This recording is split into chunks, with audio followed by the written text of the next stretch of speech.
뉴스룸을 시작하겠습니다. 총선이 25일 앞으로 다가왔습니다. 여야는 부적절한 발언으로 논란을 일으킨 후보들에 대한 공천을 잇따라 취소했습니다. 수도권 표심을 고려한 거란 분석인데 여야 대표들은 오늘 수도권 최대 표밭인 경기도를 찾았습니다. 먼저 최규진 기자입니다. 국민의힘 한동훈 비대위원장이 경기도를 찾은 건 오늘이 네 번째입니다. 지난 7일 경기도 수원 방문을 시작으로 열흘 사이 일정 절반을 서울과 수도권에서 소화했습니다. 수도권 위기론이 커지면서 그만큼 절박하다는 방증입니다. 오산 시민들 앞에선 한 위원장, 지역 5선 민주당 안민석 의원을 거론하며 공격했습니다. 5선을 했으면 20년을 했으면 뭔가 좋아졌어야 합니다. 그런데 여러분들께서 그렇게 생각하고 계십니까? 그렇지 않습니다. 저희가 오산을 바꿔보겠습니다. 민주당 이재명 대표는 경기도 하남, 용인, 광주를 돌았습니다. 이번 총선이 윤석열 정권에 대한 중간평가라고 강조했습니다. 공천 잡음을 털어내고 정권 심판론을 부각하려는 의도였습니다.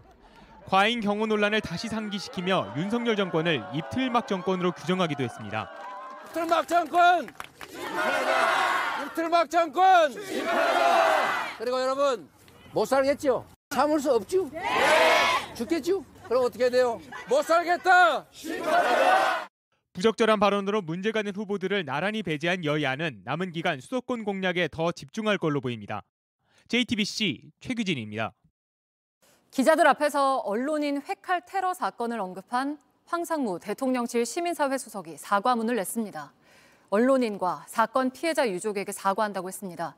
앞으로 언행에 조심하겠다면서 사퇴 요구는 사실상 거부했습니다. 김지윤 기자입니다. 윤석열 대통령은 지금이라도 당장 황상무 수석을 경질하십시오.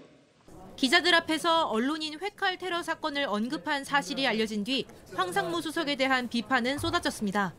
여당 안에서도 선거에 도움이 안 되는 부적절한 발언이라는 평가가 이어졌습니다. 제가 발언의 맥락이나 경위는 전혀 알지 못하는데요. 발언 내용으로 보면 부적절한 발언 같은데요.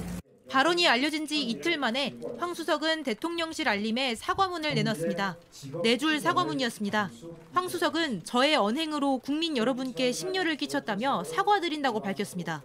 그러면서 이야기 듣는 상대방 입장을 헤아리지 못했다며 사건 피해자 유가족께도 심심한 사과와 위로의 말씀을 전한다고 했습니다. 사퇴 요구에는 직접 답하지는 않았습니다.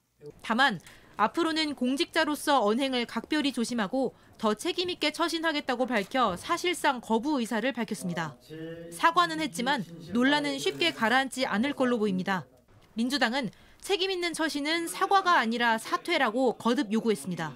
회칼 테러 사건 피해자인 고 오홍근 기자의 유족은 조만간 황 수석을 형사 고발하겠다고 밝혔습니다. JTBC 김지윤입니다.